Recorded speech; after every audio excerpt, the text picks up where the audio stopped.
मंत्र म्हणा एकदा. अगस्तर शिका कंटक बडे नाग नागे बजनी संपाट ओम गोपनाथ कृष्ण गोपनाथ सरस.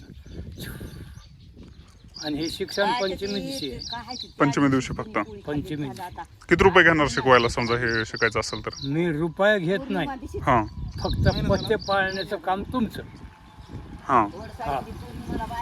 आता लोक बाहेरून येतील शिकायला तर तुम्ही शिकवणार का त्यांना? हो. काय करायचं आपल्याला चांगलं करायचं. कोणी बी नीट व्हावा. आपलं काय आणि आयुर्वेदिक गुरुची विद्या नाही ती इद्या नाही आपल्याकडे. ते नाही शिकवणार. इद्या नाही पिद्या नाही काय नाही आपल्याकडे. फक्त मंत्र. औषध आहे. हां ते औषध शिकवणार का? काय शिकवायला त्याला सांगणार का त्यांना कुठून घ्यायचं कसं करायचं? नाही नाही ते औषध आपल्या पैसे येते तर दुसरीकडे देत नाही कोणाला. ते औषध कुणाच्या हमीवर देत नाही. माझी सुद्धा हमी घेऊन शिनी औषध देत नाही. त्या महाराजाचीच हमी आहे मला सुद्धा. त्या महाराजाच्या हमीवर माझे पैसे औषध देत नाही. माझे पैसे काय?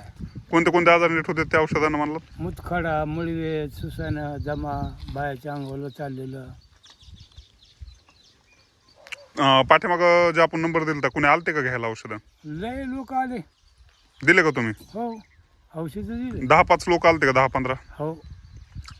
तरी तुमचा मोबाईल नंबर डिलीट केला. नंबर डिलीट नसता केला पहिले येत होते तेच आले. असं आहे का? काही मुंबई पासून बी लोक येतात. पहिलेच तमिळनाडू मुंबई. पहिले ज्याला ज्याचं राहिलेलं आहे, ज्याला माहिती माहिती ते राहिलेले येतातच.